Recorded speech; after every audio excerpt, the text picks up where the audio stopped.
Udonis Haslem, a retired icon of the Miami Heat and now the team's vice president of basketball development, took a strong stance against what he perceives as a lack of respect for the Heat. During an appearance on ESPN's First Take, Haslem passionately defended his former team, insisting that the Heat are still the primary threat to the Boston Celtics in the Eastern Conference. The context of Haslem's comments was the Boston Celtics championship parade, celebrating their recent victory and sparking discussions about which team might challenge them next season. Despite the Heat's recent history of strong playoff performances, they were not mentioned as a significant contender by the show's panelists, Kendrick, Perkins and Windhorst. Instead, teams like the New York Knicks, Philadelphia 76ers, and Milwaukee Bucks were highlighted as bigger threats based on their standings in the past season. Haslem, visibly irked by the omission, pointed out the Heat's resilience and success in recent years. Duncan Robinson, Terry Rozier, Jimmy Butler, a young superstar in Bam Adebayo, a young superstar in Tyler Herro, Jamie Jaquez Jr. Niko Jovic. Why don't nobody ever say the Miami Heat? He exclaimed. He highlighted the team's consistent performance against the Celtics, noting that in 4 of the last 5 seasons, the Heat and Celtics have faced off in the playoffs, with the Heat emerging victorious in 2 of those series.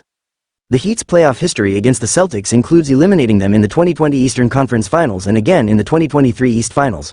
While the Celtics ended the Heat's season in the 2022 East Finals and defeated them in the first round this year en route to their first NBA title since 2008, Haslem emphasized that these matchups prove the Heat's capability as a formidable contender. Host Molly Karam brought up the uncertainty surrounding Jimmy Butler's future with the Heat, questioning if that was a factor in the team's exclusion from the conversation. Butler, approaching 35, is seeking a 2-year maximum contract extension worth about $113 million. This extension would cover the 2025-26 season and the 2026-27 season, when Butler will be 37. Heat president Pat Riley has been non-committal about granting this extension, fueling speculation about Butler's potential trade. Haslem dismissed these concerns, asserting the stability of the Heat's roster. "We do know we're going to have our best player," Haslem responded. "You ain't heard us say he's going somewhere. We just hear y'all saying he's going somewhere. Ain't none of us ever saying he's going somewhere."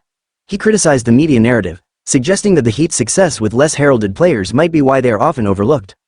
Throughout the week, Haslem has been providing commentary on ESPN following the Celtics' 18th NBA championship win. Meanwhile, the Celtics celebrated their victory with a parade in Boston, including a celebratory trip to Miami. Celtics star Jason Tatum, when asked about the trip by former NBA player and Celtics analyst Brian Scalabrine, responded cheekily, "They're always easy." Looking ahead, the Miami Heat aim to overcome this season's injury challenges and bolster their roster. With the 15th and 43rd picks in the upcoming NBA draft and free agency starting on June 30th, the Heat are poised to make strategic moves to remain competitive and challenge the Celtics and other Eastern Conference teams next season.